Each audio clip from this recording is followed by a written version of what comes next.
생존과 번식, 그것은 모든 생명의 의무입니다. 이 의무는 때로 동물들을 긴 여정에 오르게 만듭니다.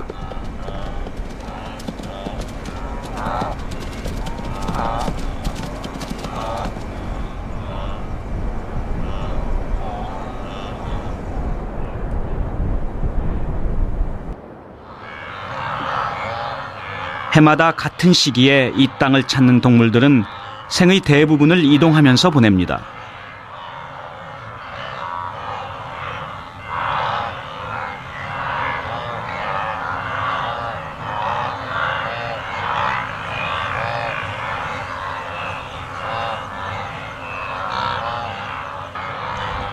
지구상의 수많은 동물들이 계절에 맞춰 이동합니다.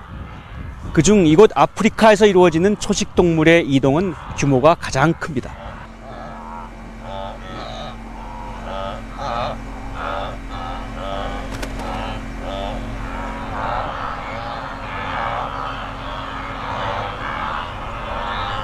케냐로 넘어오는 초식동물의 대부분은 누입니다. 해마다 150만 마리의 누가 이곳을 찾는 까닭이 있습니다.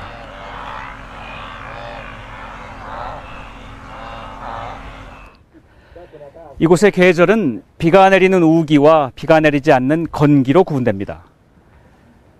건기가 시작되면 소식동물들의 먹이인 풀이 말라 없어집니다. 150만 마리의 누떼는 건기가 시작되는 5월 이곳 세렝게티 남부를 떠납니다.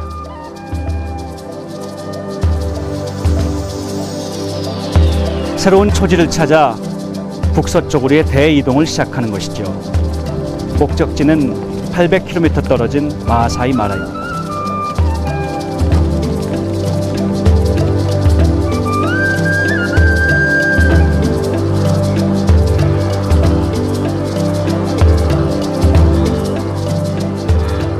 누의 모든 일생은 이동에 맞춰집니다.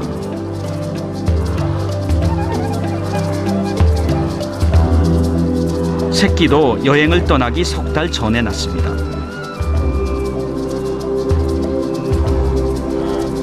(5월이면) 시작되는 대이동에 새끼들도 함께 해야 하기 때문입니다.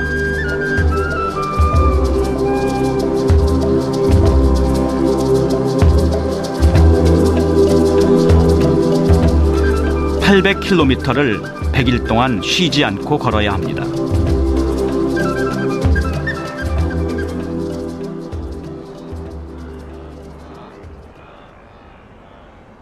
여행이 길어지면서 새끼 누 한 마리가 뒤처졌습니다.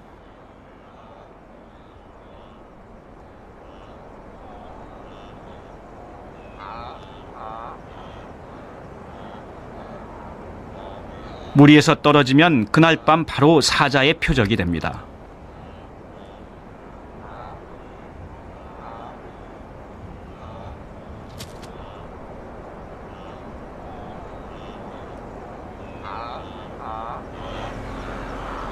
돌아보는 눈은 어미입니다.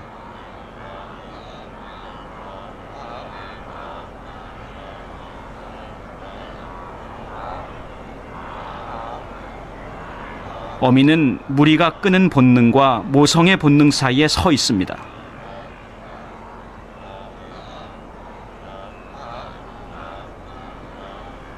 새끼 누에게 해줄 수 있는 것은 아무것도 없습니다. 그러나 어미는 자리를 뜨지 못합니다.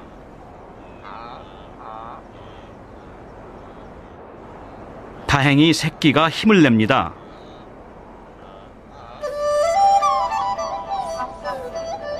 본능이 이끄는 긴 여정이 다시 시작됩니다.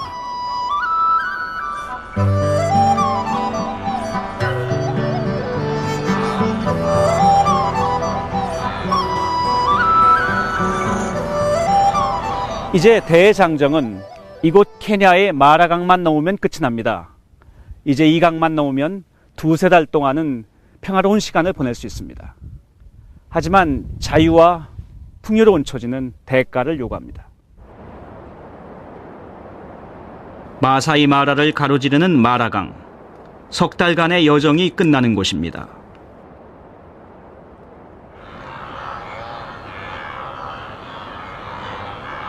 그러나 누는 막상 강 앞에서 주저합니다. 강에는 누의 목숨을 노리는 존재가 많습니다.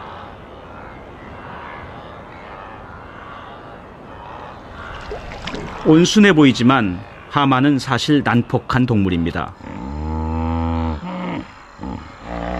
누가 자기 영역을 넘어서기라도 하면 무서운 기세로 공격해 물어 죽입니다.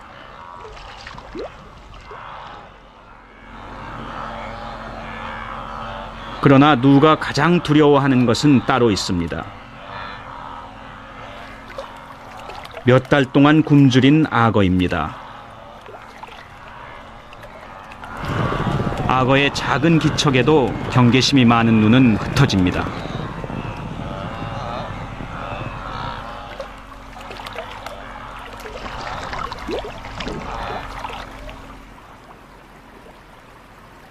두 시간쯤 지났을까 무리의 선두가 용기를 내었습니다.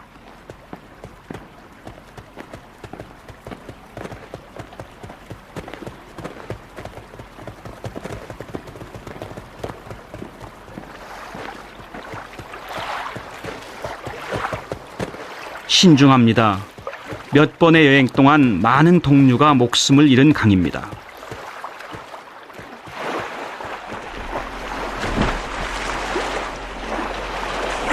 그러나 일단 발을 담그면 거침이 없습니다.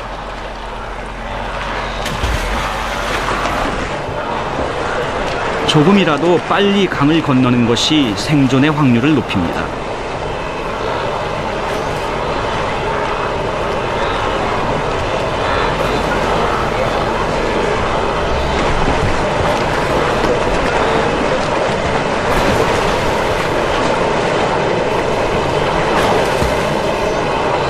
오늘 마라강을 건너는 누떼는 만여 마리가 넘습니다.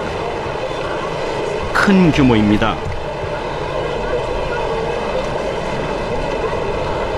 선두가 뛰어든 걸 확인한 누들이 앞다투어 강으로 몰립니다.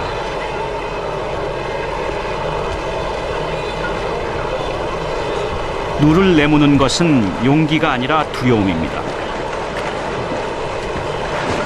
동료를 따라 강을 건너지 못하면 초원의 밤을 혼자 맞아야 합니다.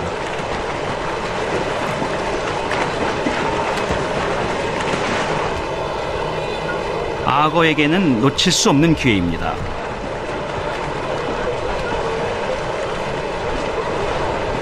그러나 예년보다 수위가 낮은 강을 누는 빠르게 건넙니다. 악어는 쉽게 목표를 정할 수 없습니다.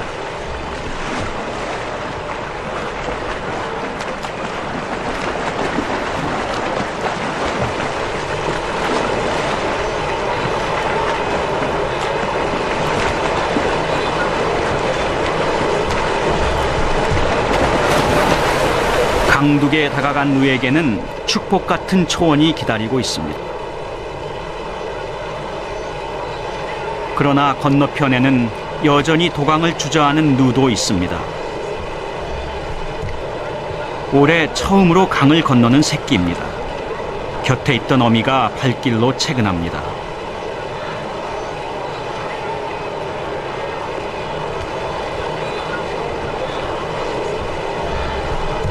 그러나 막상 물 앞에 서니 차마 발이 떨어지지 않는 모양입니다. 어미가 시범을 보이자 그제서야 몸을 던집니다.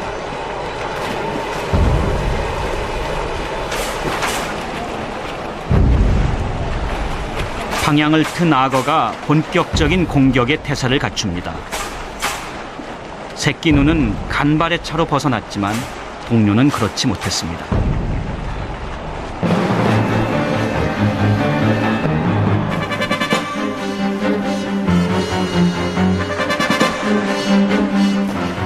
악어의 턱힘은 백상아리의 10배입니다.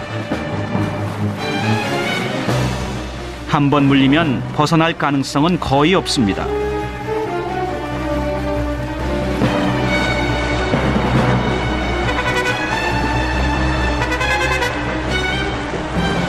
다행인지 불행인지 악어는 누의 뱃가죽만 물었습니다.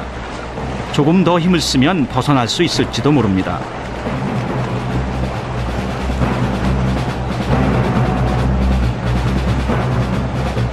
그러나 쉽게 놓아줄 악어가 아닙니다.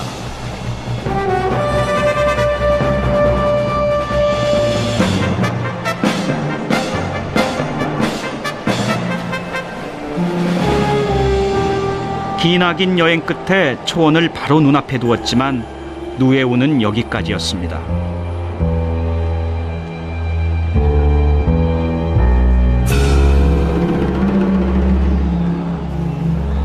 누의 이 대장정은 100만 년이 넘게 계속되어 왔습니다. 올해 처음 이 여행을 무사히 마친 새끼 누도 죽음의 고비들을 무사히 넘긴다면 조상들이 그러했듯이 이 여정을 해마다 반복할 것입니다. 누의 평생은 긴장의 연속입니다. 맹수들의 공격에서 도망칠 때는 터질 것처럼 심장이 뛸 것입니다.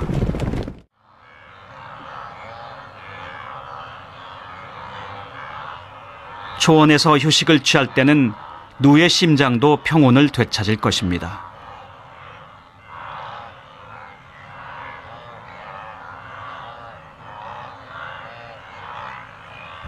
주어진 삶을 무사히 마칠 수 있다면 누의 심장은 평생 몇 번이나 뛸까요?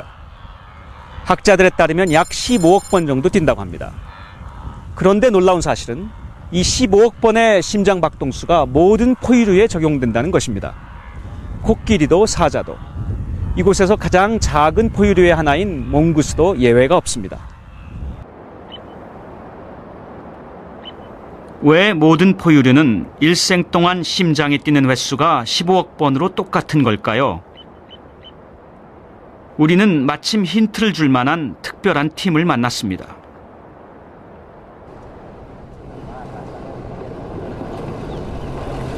케냐의 야생동물을 관찰하고 보호하는 국립야생동물보호국.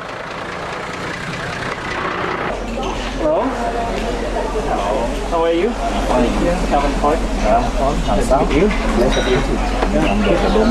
Dr. Dominic. Nice to meet you. 오늘은 야생동물의 검진일입니다. 치아 상태와 혈액 검사를 통해 동물의 건강 상태를 체크합니다. 심장 박동수도 함께 측정해 보기로 했습니다.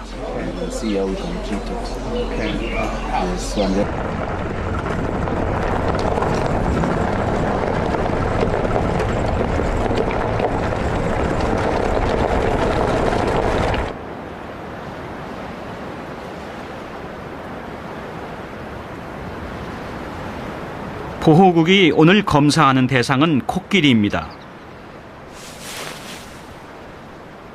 육지 동물 중에서 가장 덩치가 큰 아프리카 코끼리는 그만큼 공격성도 강합니다. 검진을 위해서는 시야를 확보할 수 있는 초원 쪽으로 코끼리를 몰고 마취총을 쏴야 합니다. 보호국 차량이 코끼리를 유도하기 위해 방향을 돌렸습니다. 그런데 돌발 상황이 발생했습니다. 마취총을 맞은 코끼리가 숲으로 들어가 버린 것입니다.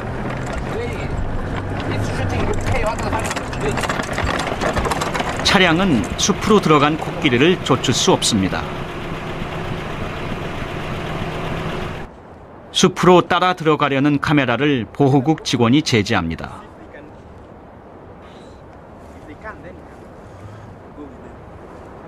어디서 코끼리가 덤벼들지 모르는 일입니다.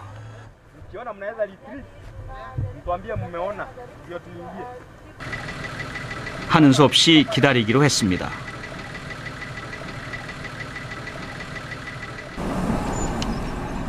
(30분이) 흘렀을까? 검진을 끝낸 보호국 직원이 숲을 나왔습니다.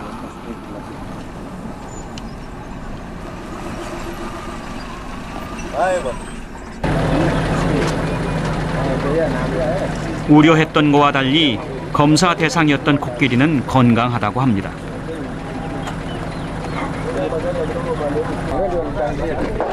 검사 결과는 차트에 기록됩니다. 우리도 여러 동물의 검사 결과를 함께 살펴보았습니다. 얼른 봐서는 특이한 점을 찾을 수 없습니다.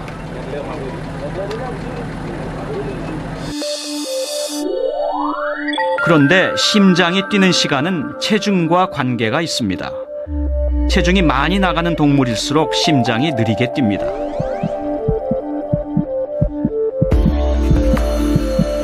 몸집이 작은 임팔라의 경우 심장은 1분에 150회 정도 뜁니다. 그리고 그보다 체중이 많이 나가는 사자는 1분에 60회로 줄어듭니다.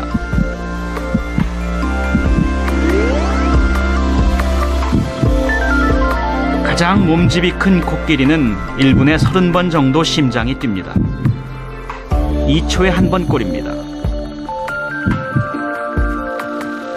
이처럼 큰 동물일수록 심장은 왜 느리게 뛸까요? 몸속의 심장을 들여다볼 필요가 있습니다.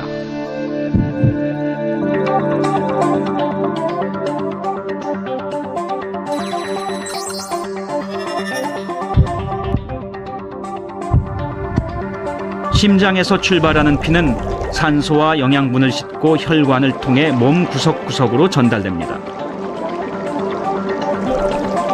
목적지는 세포입니다.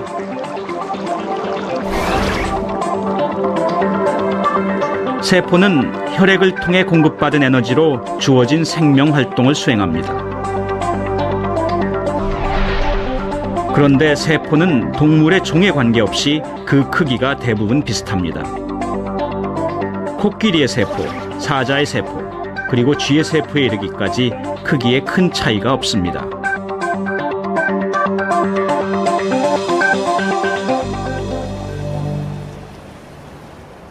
결국 몸집이 큰 동물은 몸 안에 세포가 큰 것이 아니라 세포 수가 많은 것입니다. 그렇다면 몸의 크기에 따라 세포 수는 어떻게 달라질까요? 身長が2倍になったとしますね。それで身長も2倍、胸の幅も2倍で、こっちの幅も2倍と全く同じ大きさな形をしてるんだけれども、長さだけ2倍になったんですよね。そうすると体の重さっていうのは体積に比例するから、縦横高さかけるか 2×2×2 で8倍になるんです。ということは細胞の大きさ同じだから細胞の数も8倍ある。 쥐를 정육면체 상자로 바꿔서 생각해 봅시다. 이 상자에 담기는 세포도 하나라고 가정합니다. 이번에는 키가 2배 큰 상자를 만듭니다. 가로, 세로, 너비가 모두 2배로 늘어납니다. 이 상자에는 8개의 세포가 담깁니다. 키는 2배로 커졌지만 세포의 수는 8배로 늘어났습니다.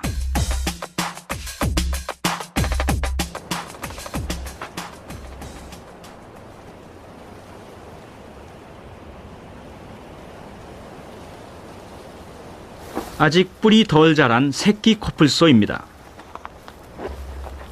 이 새끼 코뿔소보다 2배 키가 큰 어미 코뿔소는 8배만큼 더 많은 세포를 가지고 있을 것입니다.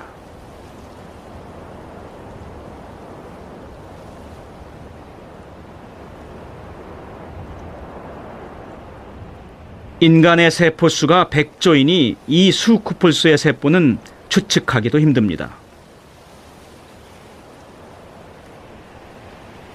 그런데 세포 수가 많아지면 각각의 세포에도 변화가 생깁니다.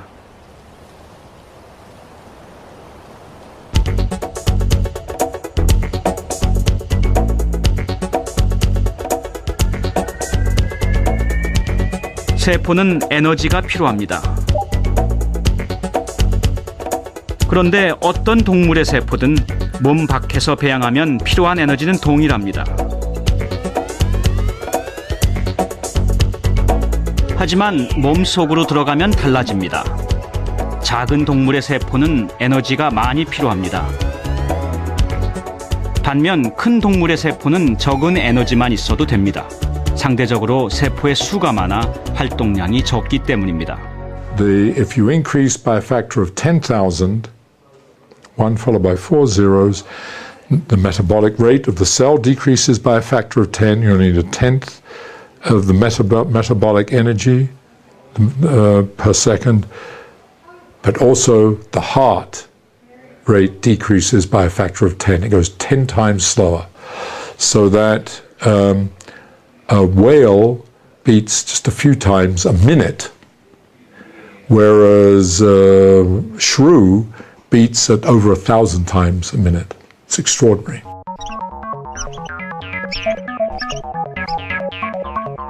쥐처럼 작은 동물의 세포는 끊임없이 움직여야 합니다. 세포가 쓰는 에너지도 많고 심장도 빨리 뛰어야 합니다. 그러나 코끼리는 다릅니다. 세포 수가 많아 효율적입니다. 에너지도 적게 쓰기 때문에 심장도 느리게 뜁니다.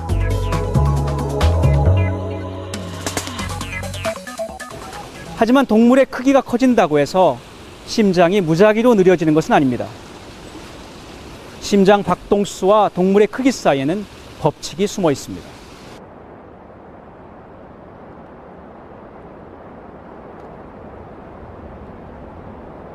초원에 태양이 다시 떠오릅니다.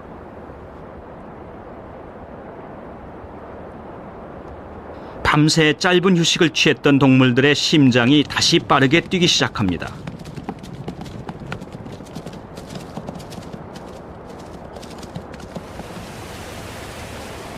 심장 박동수는 시시각각 달라집니다.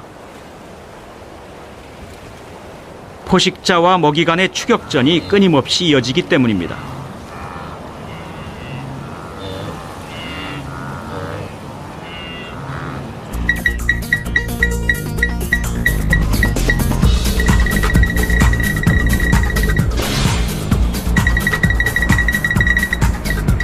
전속력으로 달리는 치타의 심박수는 250회까지 치솟기도 합니다.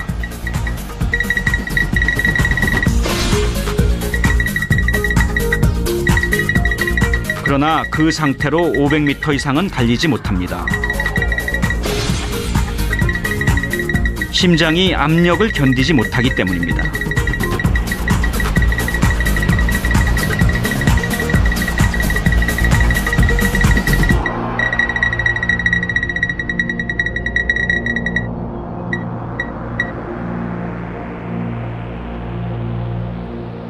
사냥은 하루나 이틀에 한 번꼴입니다. 뜨거운 태양을 피해 치타는 하루의 대부분을 그늘 밑에서 보냅니다.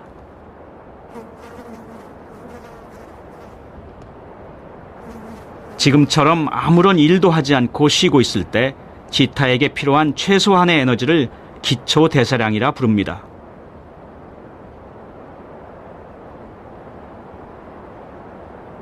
기초 대사량이 쓰이는 시간에 크기와 심장 박동수에는 법칙이 숨어 있습니다.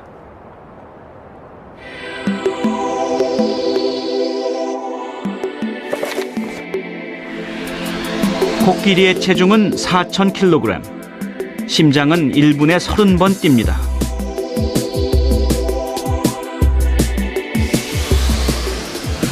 숫사자의 심박수는 60, 체중은 200kg입니다.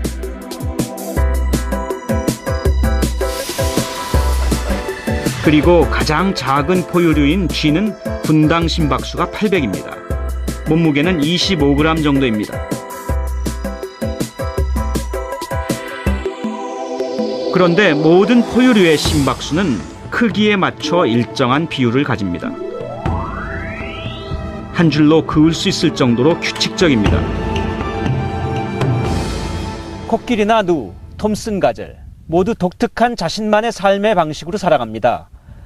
하지만 이들의 체중에 따라 결정되는 심박수는 보이지 않는 법칙의 지배를 받고 있습니다. 1泊の時間が実は体重の4分の1乗に比例する。4分の1の比例するっていうのは体重が10倍になると時間が約2倍長くなるってことです。でこれがゾウからネズミまでみんな成り立つってわけ。 놀라운 일입니다. 동물이 크기에 상관없이 구성 원리는 동일하다는 어떤 자연 법칙을 증거하는 그런 하나의 사례라고 볼 수가 있습니다. 크기에 따라 일정한 비율로 줄어드는 모든 포유류의 심장 박동수. 그런데 심장 박동과 크기의 관계는 인간이 가진 생체 리듬과도 관련이 있습니다.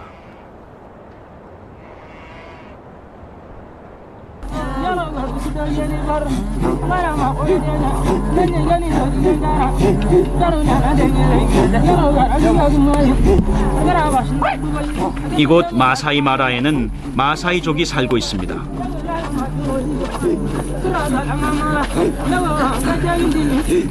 마사이 마라라는 말도 마사이족의 땅이라는 뜻입니다.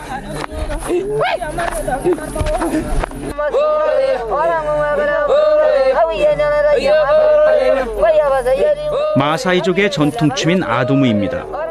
맹수 사냥에 성공했거나 마을에 큰 행사가 있을 때 남자들이 추는 춤입니다.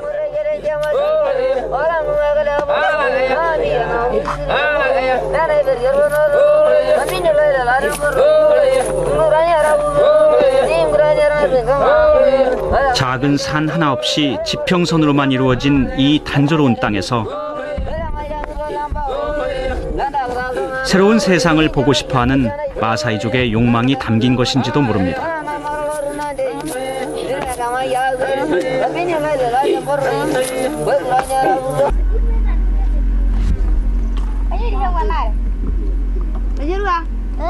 작은 마을 속 마사이족의 일상은 단조롭습니다.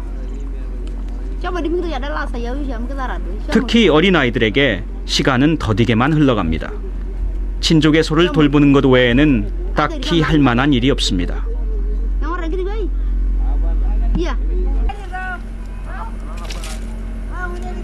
하지만 노인에게 시간은 다르게 느껴집니다.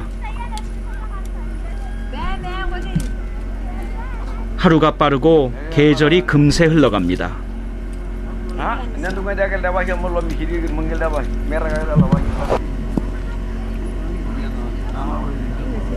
학자들은 이런 심리적인 시간의 개념을 크기와 심장 박동의 관계에서 찾습니다. 신생아의 심장은 평균 130회 정도로 빠르게 뜁니다. 심장이 빠르게 뛰면 피도 빨리 돕니다. 몸의 모든 순환 구조가 빠르게 움직입니다. 어릴 때는 몸집이 작고 심장이 빠르게 뛰고 따라서 이제 생체 리듬이 빨라지게 됩니다. 그렇게 될 경우에는 외부의 변화는 굉장히 느리게 인식이 됩니다. 반면에 이제 몸이 커지고 심장이 느리게 뛰고 따라서 이제 생체 시계가 늦게 돌아가기 시작하면은 그때부터는 반대로 외부의 변화가 굉장히 빠르다고 이렇게 느끼게 됩니다. 몸이 커지고 심장 박동이 느려지면서 몸 안의 생체 시계도 서로 다르게 흘러갑니다. 어리고 몸이 작을 때는 심장이 빨리 뛰고 생체 순환도 빠릅니다. 그래서 상대적으로 외부의 시간은 느리게 갑니다.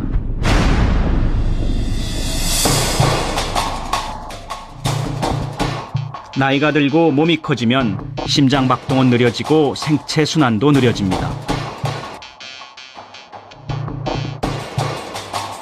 상대적으로 외부의 시간은 빠르게 가는 것처럼 보입니다. 물리적인 시간은 동일하지만 생체 리듬은 서로 다른지도 모릅니다.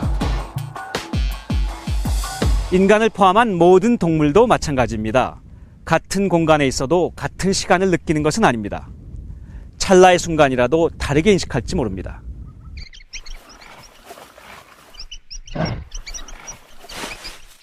時計の時間っていうのはみんな同じです。もう宇宙の果てまでみんな同じ時間がずっと流れてると思ってるんですけれども、でも動物が生きていくペースね、それをもし動物の時間だっていうふうに考えたらば、ハツカネズミなんて心臓がバーッと速いし、呼吸も速いし、早く大きくなって早く死ぬわけですからやっぱり生きていく時間は早いのね、小さい動物は。で大きい動物どうみたいな何でもゆっくりなんです。ですから動物によって時間の速さは違うと言って僕はいいと思います。 The elephant moving very ponderously and it looks as if it's moving slowly. And a mouse is wiggling around like this. And that comes out of the equations and it's systematic.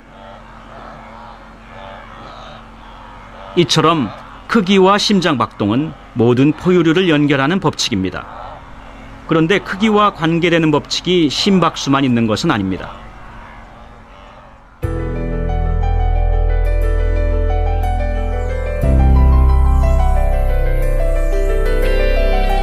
포유류의 호흡수는 크기의 4분의 1제곱에 비례해 느려집니다.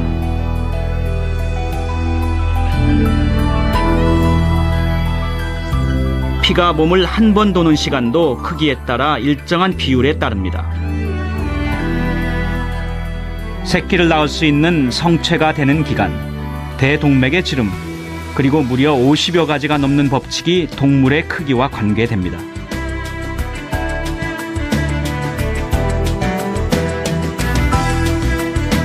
그 중에는 수명의 법칙도 있습니다. 동물의 크기가 커질수록 수명도 일정한 비율로 늘어납니다.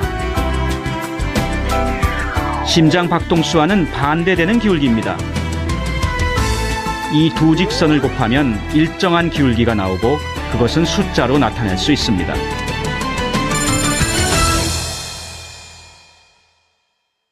모든 포유류가 공유하는 심장 박동수 15억입니다.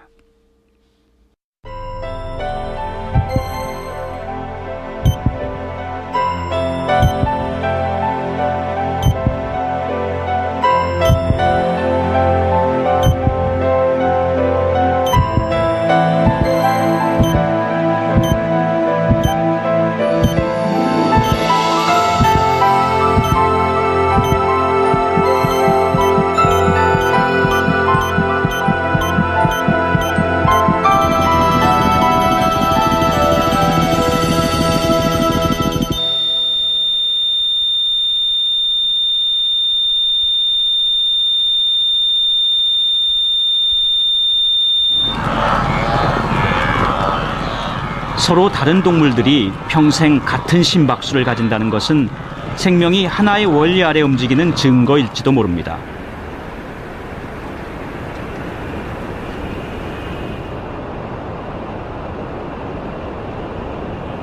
그리고 동물뿐만 아니라 식물도 함께 가지는 원리가 있습니다. If you cut off a branch that has other branches associated with it, beyond it, and you take it away from the tree, it looks like a little tree, even though it came from the big tree. And it has the properties of that, and that's called self-similar or fractal structure, and the mathematics of this theory leads to that, and that's who we are. We have this property ourselves, just like trees. If you were to pull out your lungs, your respiratory system, it would look like a tree.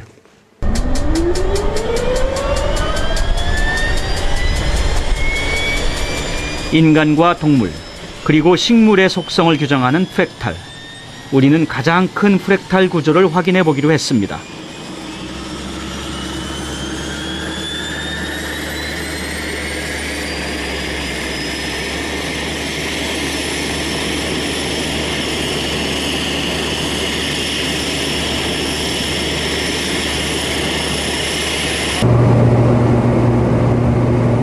프랙탈은 자연계에서 그 개념을 가져온 수학이론입니다. 가장 큰 프랙탈 구조는 높은 고도에 올라야만 확인할 수 있습니다. 이 항공기에는 특수 카메라가 장착되어 있습니다. 국립해양조사원은 한반도의 정확한 해안선 측정을 위해 수년째 촬영을 진행해 오고 있습니다.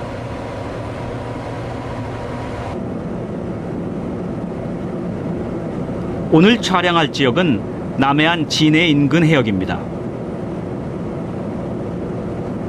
전형적인 리아스식 해안입니다.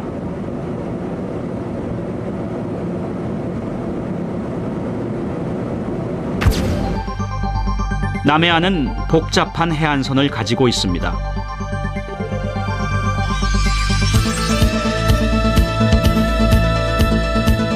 그런데 이 해안선은 확대해도 여전히 닮은 꼴을 띠고 있습니다. 프랙탈 구조입니다. 이 프랙탈 구조는 우리가 알고 있는 차원보다 복잡한 차원을 가집니다. 우리는 점을 0차원이라고 규정합니다.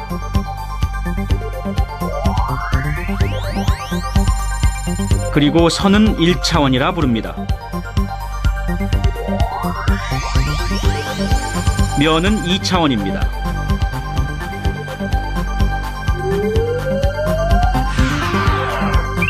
그렇다면 이 구불구불한 선은 몇 차원일까요? 1차원일까요? 혹은 2차원일까요? 프랙탈에서 이 선은 1차원과 2차원 사이에 존재합니다.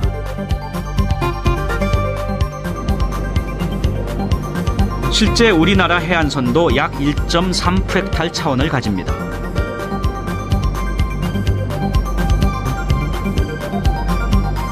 그리고 해안선처럼 구불구불한 동물의 혈관도 프랙탈 차원을 가집니다. 어떤 해안선의 그런 차원이라는 것이 직선도 아니고 면도 아니기 때문에 저기 이제 어떤 1점 몇 차원이라는 것 때문에 발생된 그런 이론이라고 볼 수가 있는데, 이제 그런 것들이 실제 어떤 생명에 적용된 게 바로 이제 혈관 구조라고 이렇게 볼 수가 있겠습니다. 우리 몸 안의 혈관 역시 확대를 하더라도 닮은 꼴의 프랙탈 구조입니다. 혈관의 이 프랙탈 차원이 생명계의 많은 그래프와 깊은 관계를 맺고 있습니다.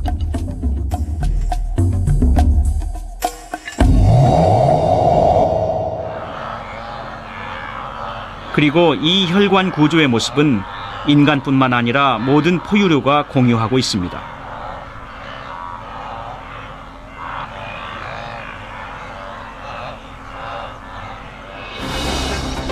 동물의 혈관 구조와 세포는 배선 구조에 비유됩니다.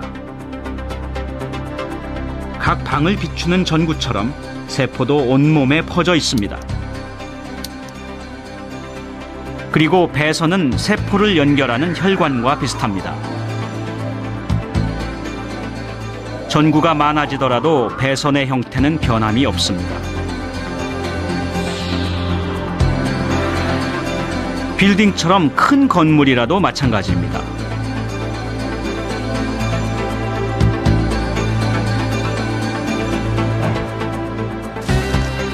Maybe not to 99.9%, but to maybe 90% or 95%, we are also the same as our dogs and cats and elephants. We are basically the same thing. We are variants of those, even though they look completely different. But in terms of the way they function as biological organisms, they are to a very large extent just a scaled version. Elephant just being a bigger version of a human being, and we're a bigger version than a mouse.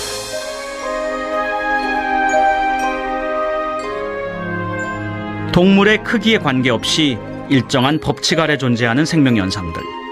이 법칙이 말하는 것은 무엇일까요?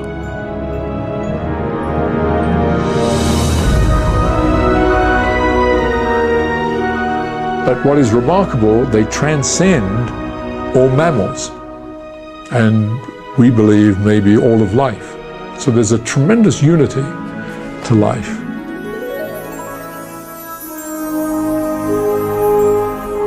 끝을 알 수 없을 정도로 넓고 광대한 생명 현상에서 우리는 모든 것을 아우를 수 있는 단일함의 가능성을 보았습니다.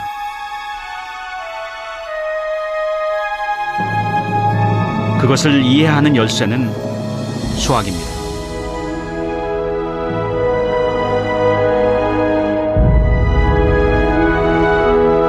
생명 현상에는 우리가 이해하지 못하는 많은 질서가 있습니다. 이러한 질서를 이해하고자 하는 인류의 탐구 과정에서 수학은 큰 무기가 되어줍니다. 미래를 여는 창, 수학의 역할은 더욱 증대되고 있고, 이러한 노력 과정에서 우리가 얻게 되는 논리적 사고와 창의적 접근은 미래를 위한 가장 큰 자산입니다.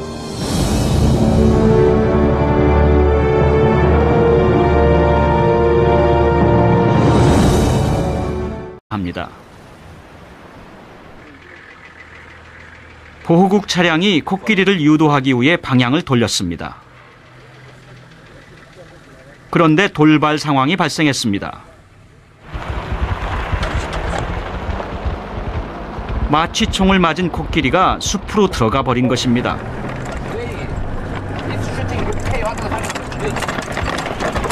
차량은 숲으로 들어간 코끼리를 쫓을 수 없습니다. 숲으로 따라 들어가려는 카메라를 보호국 직원이 제지합니다.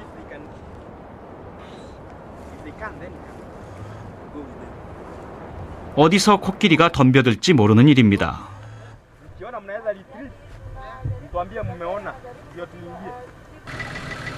하는 수 없이 기다리기로 했습니다.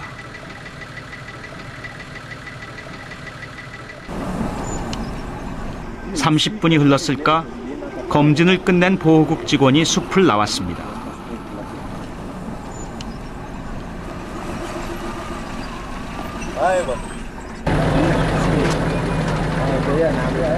우려했던 것과 달리 검사 대상이었던 코끼리는 건강하다고 합니다.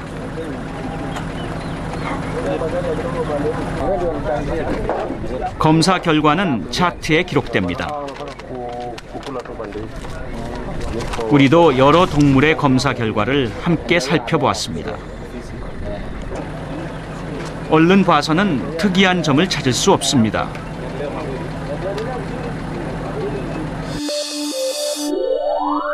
그런데 심장이 뛰는 시간은 체중과 관계가 있습니다. 체중이 많이 나가는 동물일수록 심장이 느리게 뜁니다.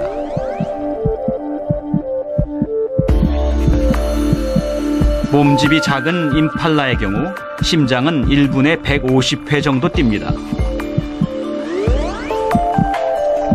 그리고 그보다 체중이 많이 나가는 사자는 1분에 60회로 줄어듭니다.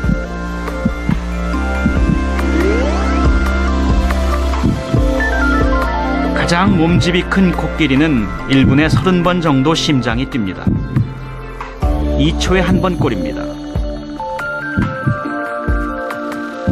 이처럼 큰 동물일수록 심장은 왜 느리게 뛸까요? 몸속의 심장을 들여다볼 필요가 있습니다.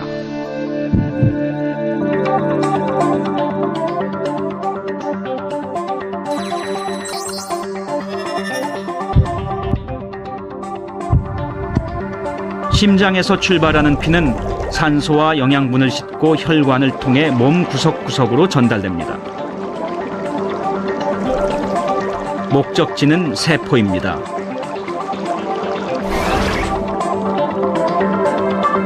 세포는 혈액을 통해 공급받은 에너지로 주어진 생명 활동을 수행합니다. 그런데 세포는 동물의 종에 관계없이 그 크기가 대부분 비슷합니다. 코끼리의 세포, 사자의 세포, 그리고 쥐의 세포에 이르기까지 크기에 큰 차이가 없습니다.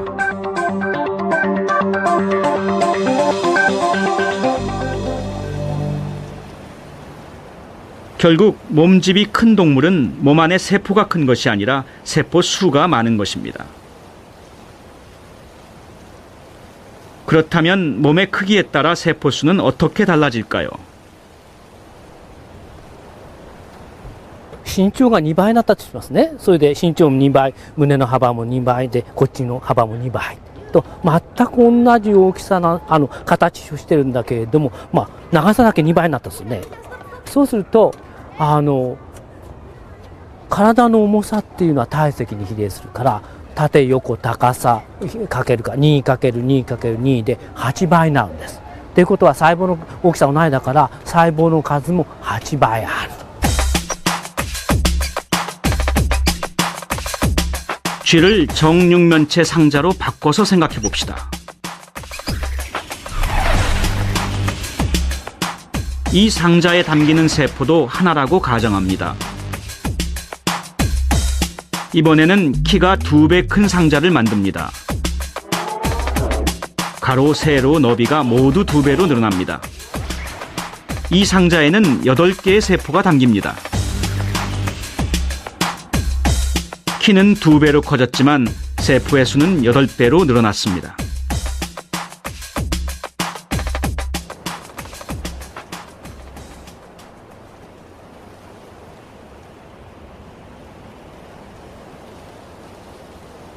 아직 뿔이 덜 자란 새끼 코뿔소입니다. 이 새끼 코뿔소보다 2배 키가 큰 어미 코뿔소는 8배만큼 더 많은 세포를 가지고 있을 것입니다.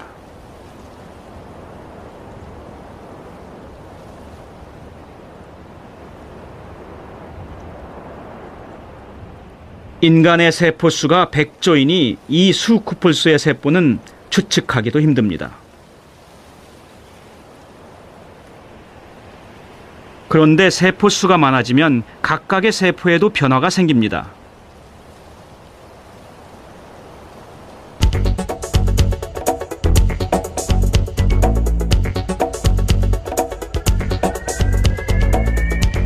세포는 에너지가 필요합니다. 그런데 어떤 동물의 세포든 몸 밖에서 배양하면 필요한 에너지는 동일합니다. 하지만 몸속으로 들어가면 달라집니다. 작은 동물의 세포는 에너지가 많이 필요합니다. 반면 큰 동물의 세포는 적은 에너지만 있어도 됩니다. 상대적으로 세포의 수가 많아 활동량이 적기 때문입니다. If you increase by a factor of 10,000, 1 followed by 4 zeros, the metabolic rate of the cell decreases by a factor of 10. You'll need a tenth of the metabolic energy per second, but also the heart rate decreases by a factor of 10. It goes 10 times slower, so that a whale beats just a few times a minute, whereas shrew beats at over 1,000 times a minute. It's extraordinary.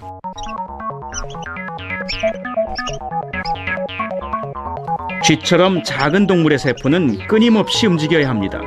세포가 쓰는 에너지도 많고 심장도 빨리 뛰어야 합니다. 그러나 코끼리는 다릅니다. 세포 수가 많아 효율적입니다. 에너지도 적게 쓰기 때문에 심장도 느리게 뜁니다.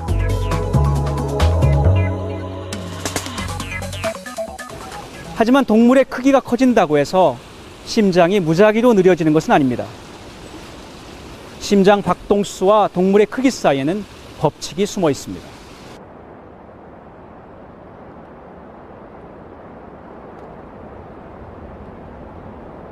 초원에 태양이 다시 떠오릅니다.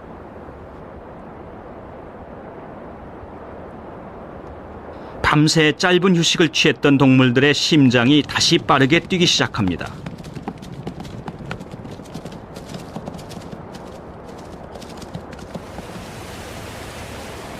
심장 박동수는 시시각각 달라집니다.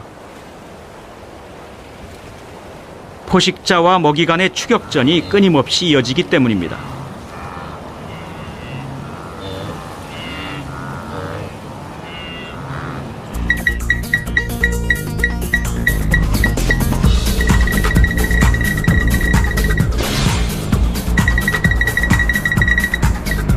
전속력으로 달리는 치타의 심박수는 250회까지 치솟기도 합니다.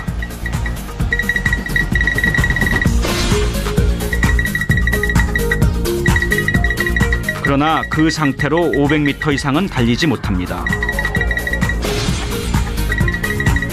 심장이 압력을 견디지 못하기 때문입니다.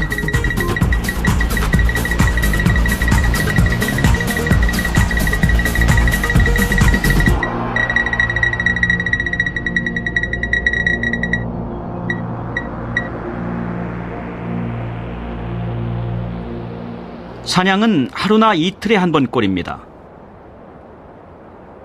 뜨거운 태양을 피해 치타는 하루의 대부분을 그늘 밑에서 보냅니다.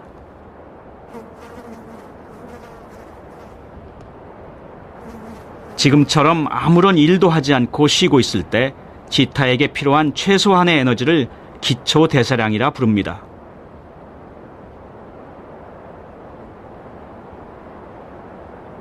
기초 대사량이 쓰이는 시간에 크기와 심장 박동수에는 법칙이 숨어 있습니다.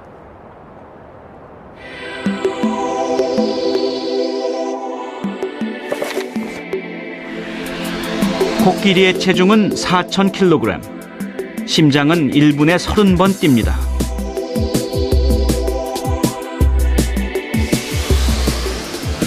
숫사자의 심박수는 60, 체중은 200kg입니다.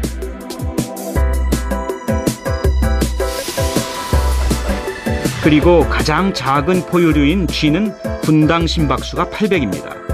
몸무게는 25g 정도입니다. 그런데 모든 포유류의 심박수는 크기에 맞춰 일정한 비율을 가집니다. 한 줄로 그을 수 있을 정도로 규칙적입니다. 코끼리나 누, 톰슨 가젤 모두 독특한 자신만의 삶의 방식으로 살아갑니다. 하지만 이들의 체중에 따라 결정되는 심박수는 보이지 않는 법칙의 지배를 받고 있습니다. 一泊の時間が実は体重の4分の1乗に比例する。4分の1の比例するっていうのは体重が10倍になると時間が約2倍長くなるってことです。でこれが象からネズミまでみんな成り立つってわけ。 놀라운 일입니다. 동물이 크기에 상관없이 구성 원리는 동일하다는 어떤 자연 법칙을 증거하는 그런 하나의 사례라고 볼 수가 있습니다. 크기에 따라 일정한 비율로 줄어드는 모든 포유류의 심장 박동수. 그런데 심장 박동과 크기의 관계는 인간이 가진 생체 리듬과도 관련이 있습니다.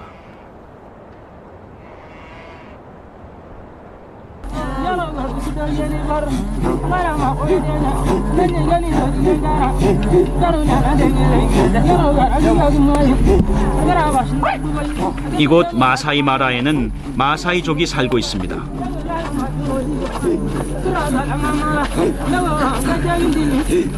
마사이 마라라는 말도 마사이족의 땅이라는 뜻입니다.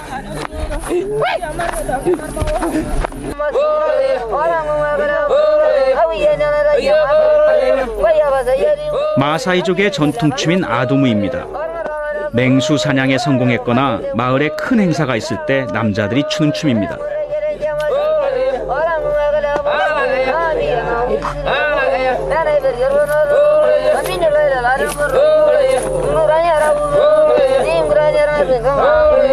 작은 산 하나 없이 지평선으로만 이루어진 이 단조로운 땅에서 새로운 세상을 보고 싶어하는 마사이족의 욕망이 담긴 것인지도 모릅니다.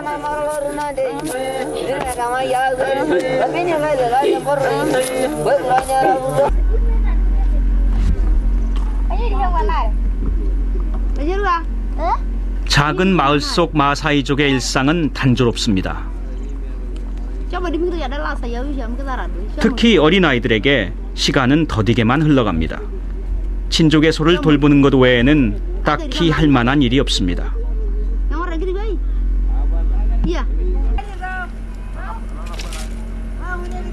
하지만 노인에게 시간은 다르게 느껴집니다. 하루가 빠르고 계절이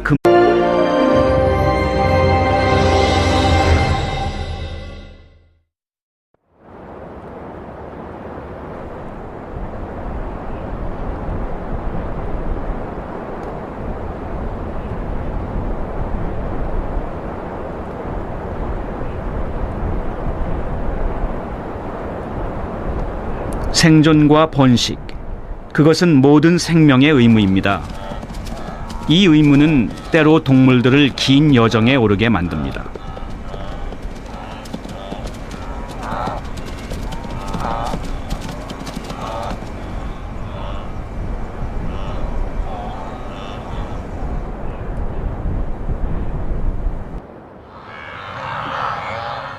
해마다 같은 시기에 이 땅을 찾는 동물들은 생의 대부분을 이동하면서 보냅니다.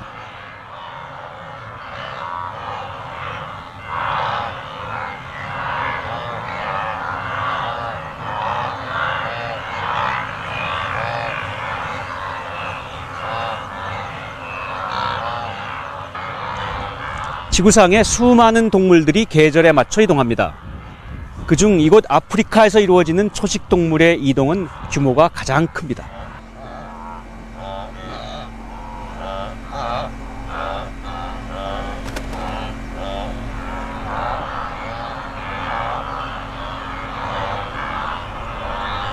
케냐로 넘어오는 초식 동물의 대부분은 누입니다. 해마다 150만 마리의 누가 이곳을 찾는 까닭이 있습니다.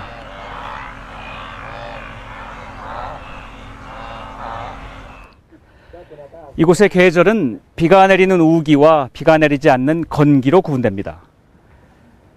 건기가 시작되면 소식동물들의 먹이인 풀이 말라 없어집니다. 150만 마리의 누떼는 건기가 시작되는 5월 이곳 세렝게티 남부를 떠납니다.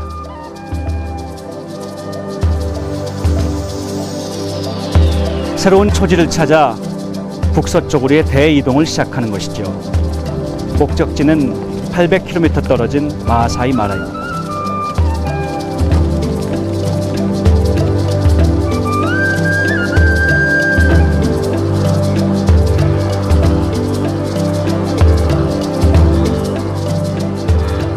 누의 모든 일생은 이동에 맞춰집니다.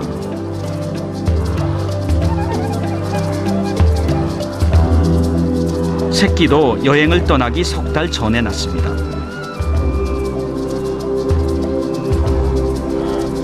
(5월이면) 시작되는 대이동에 새끼들도 함께 해야 하기 때문입니다.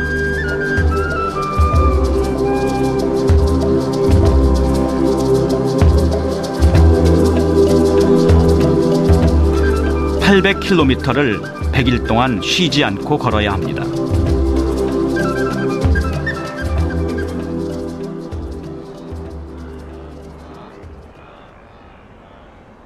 여행이 길어지면서 새끼 누 한 마리가 뒤처졌습니다.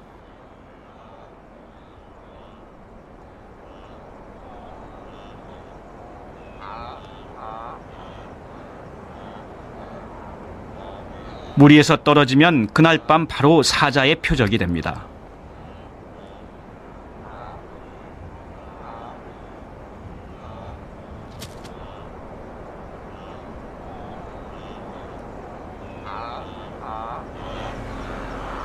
돌아보는 눈은 어미입니다.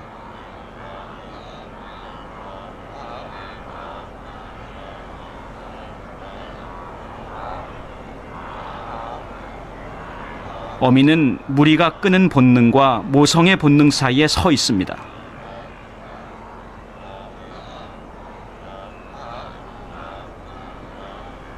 새끼 누에게 해줄 수 있는 것은 아무것도 없습니다. 그러나 어미는 자리를 뜨지 못합니다.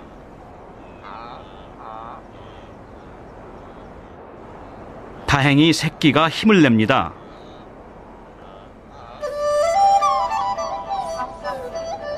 본능이 이끄는 긴 여정이 다시 시작됩니다.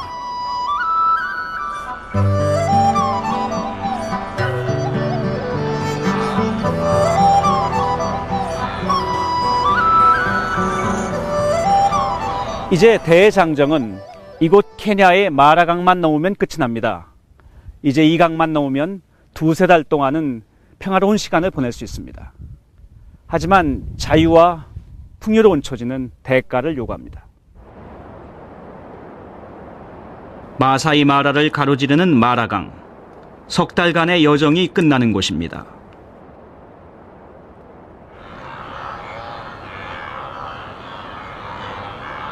그러나 누는 막상 강 앞에서 주저합니다. 강에는 누의 목숨을 노리는 존재가 많습니다.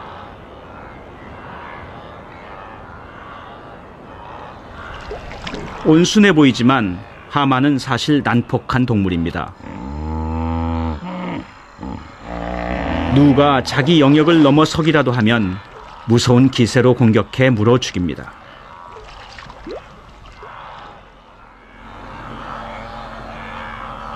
그러나 누가 가장 두려워하는 것은 따로 있습니다. 몇 달 동안 굶주린 악어입니다. 악어의 작은 기척에도 경계심이 많은 눈은 흩어집니다.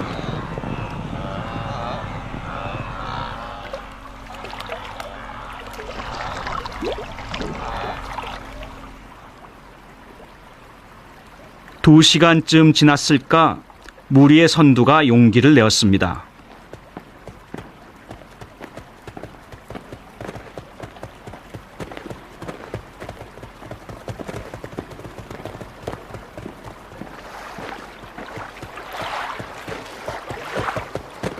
신중합니다. 금세 흘러갑니다.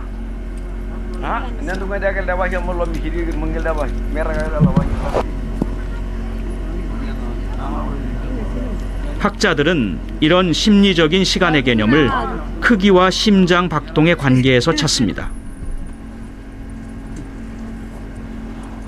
신생아의 심장은 평균 130회 정도로 빠르게 뜁니다. 심장이 빠르게 뛰면 피도 빨리 돕니다. 몸의 모든 순환 구조가 빠르게 움직입니다. 어릴 때는 몸집이 작고 심장이 빠르게 뛰고 따라서 이제 생체 리듬이 빨라지게 됩니다.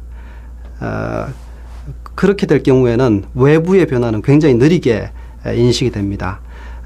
반면에 이제 몸이 커지고 심장이 느리게 뛰고 따라서 이제 생체 시계가 늦게 돌아가기 시작하면은 그때부터는 반대로 외부의 변화가 굉장히 빠르다고 이렇게 느끼게 됩니다. 몸이 커지고 심장 박동이 느려지면서 몸 안의 생체 시계도 서로 다르게 흘러갑니다. 어리고 몸이 작을 때는 심장이 빨리 뛰고 생체 순환도 빠릅니다. 그래서 상대적으로 외부의 시간은 느리게 갑니다.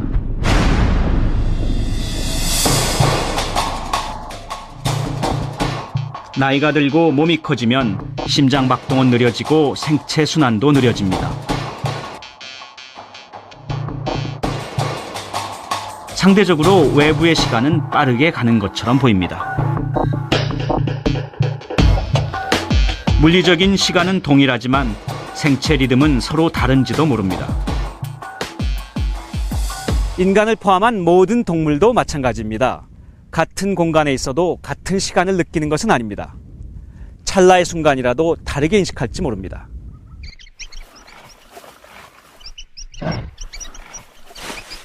時計の時間っていうのはみんな同じです。もう宇宙の果てまでみんな同じ時間がずーっと流れてると思ってるんですけれども、でも動物が生きていくペースね、それをもし動物の時間だっていうふうに考えたらば、ハツカネズミなんて心臓がバーッと速いし、呼吸も速いし、早く大きくなって早く死ぬわけですからやっぱり生きていく時間は早いのね、小さい動物は。で大きい動物どうみたいな何でもゆっくりなんです。ですから動物によって時間の速さは違うと言って僕はいいと思います。 The elephant moving very ponderously and it looks as if it's moving slowly, and a mouse is wiggling around like this, and that comes out of the equations, and it's systematic. 이처럼 크기와 심장 박동은 모든 포유류를 연결하는 법칙입니다. 그런데 크기와 관계되는 법칙이 심박수만 있는 것은 아닙니다.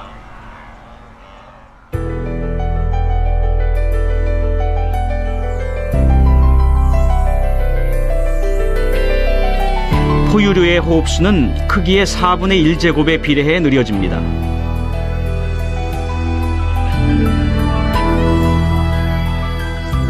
피가 몸을 한 번 도는 시간도 크기에 따라 일정한 비율에 따릅니다. 새끼를 낳을 수 있는 성체가 되는 기간, 대동맥의 지름, 그리고 무려 50여 가지가 넘는 법칙이 동물의 크기와 관계됩니다.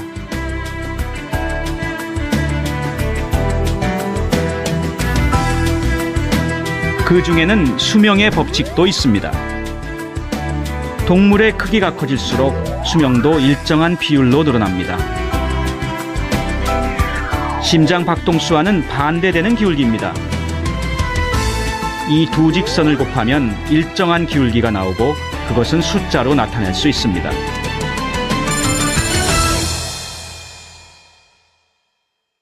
모든 포유류가 공유하는 심장 박동수 15억입니다.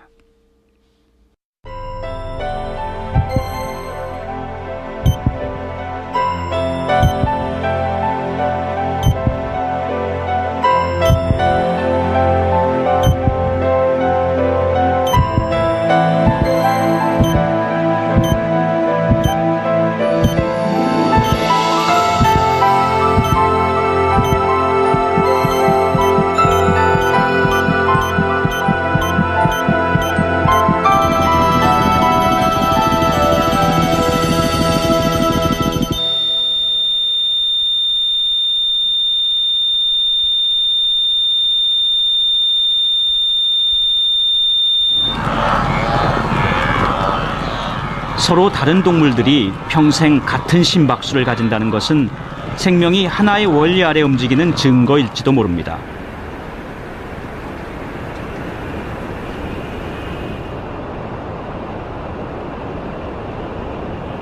그리고 동물뿐만 아니라 식물도 함께 가지는 원리가 있습니다.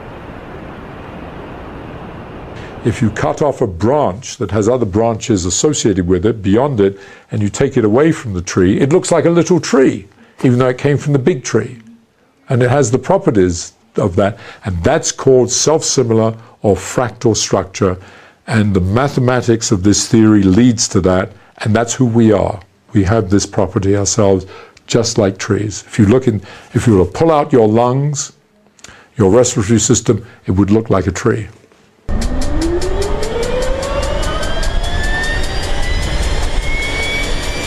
인간과 동물, 그리고 식물의 속성을 규정하는 프랙탈. 우리는 가장 큰 프랙탈 구조를 확인해 보기로 했습니다.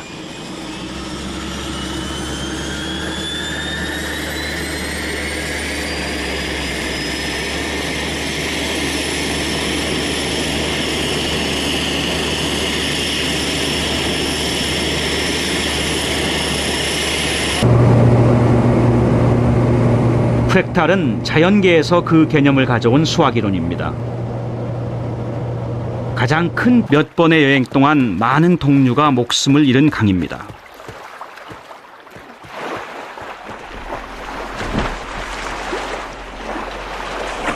그러나 일단 발을 담그면 거침이 없습니다.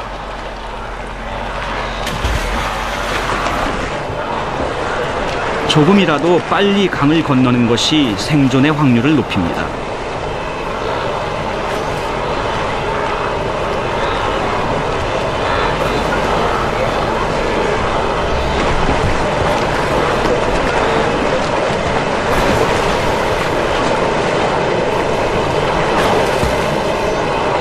오늘 마라강을 건너는 늑대는 만여 마리가 넘습니다.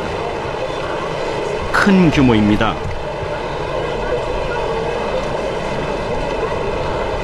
선두가 뛰어든 걸 확인한 누들이 앞다투어 강으로 몰립니다.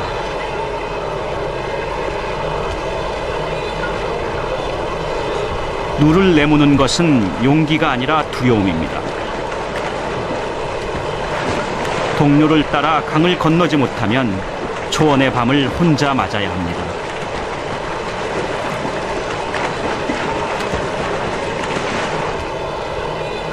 악어에게는 놓칠 수 없는 기회입니다.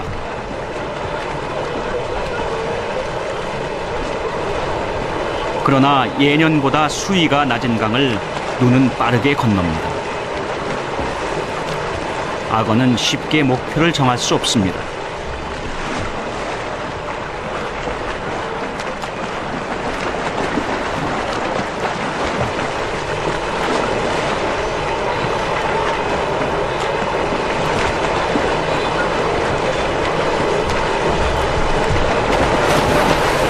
강둑에 다가간 누에게는 축복 같은 초원이 기다리고 있습니다. 그러나 건너편에는 여전히 도강을 주저하는 누도 있습니다. 올해 처음으로 강을 건너는 새끼입니다. 곁에 있던 어미가 발길로 채근합니다.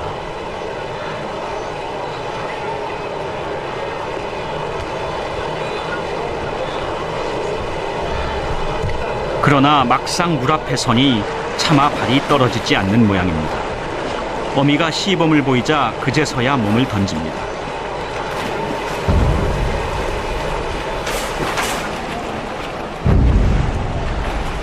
방향을 튼 악어가 본격적인 공격의 태세를 갖춥니다. 새끼 눈은 간발의 차로 벗어났지만 동료는 그렇지 못했습니다.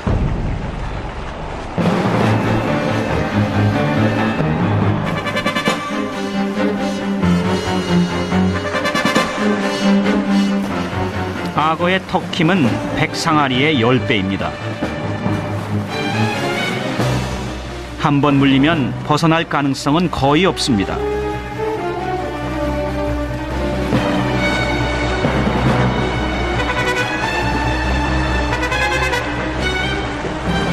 다행인지 불행인지 악어는 누의 뱃가죽만 물었습니다.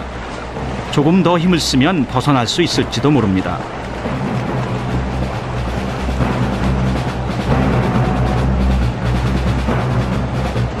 그러나 쉽게 놓아줄 악어가 아닙니다.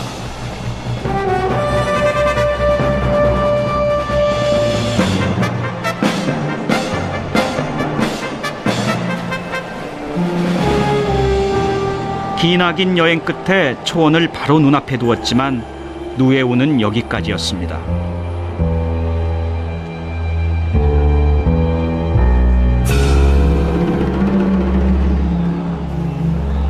누의 이 대장정은 100만 년이 넘게 계속되어 왔습니다. 올해 처음 이 여행을 무사히 마친 새끼 누도 죽음의 고비들을 무사히 넘긴다면 조상들이 그러했듯이 이 여정을 해마다 반복할 것입니다.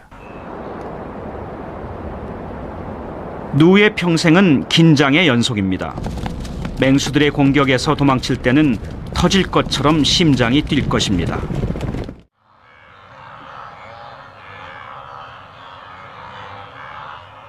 초원에서 휴식을 취할 때는 누의 심장도 평온을 되찾을 것입니다.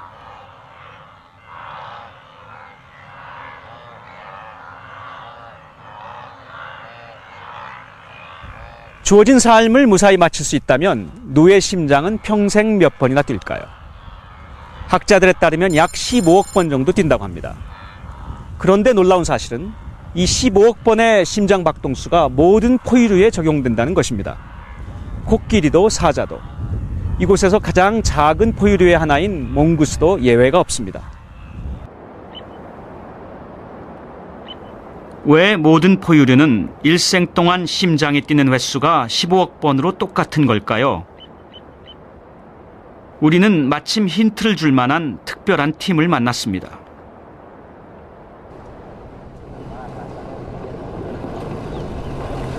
케냐의 야생동물을 관찰하고 보호하는 국립야생동물보호국.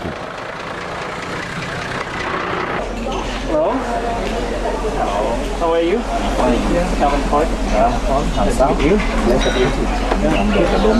Dr. Dominic. Nice to meet you. 오늘은 야생동물의 검진일입니다. 치아 상태와 혈액 검사를 통해 동물의 건강 상태를 체크합니다. 심장 박동수도 함께 측정해 보기로 했습니다.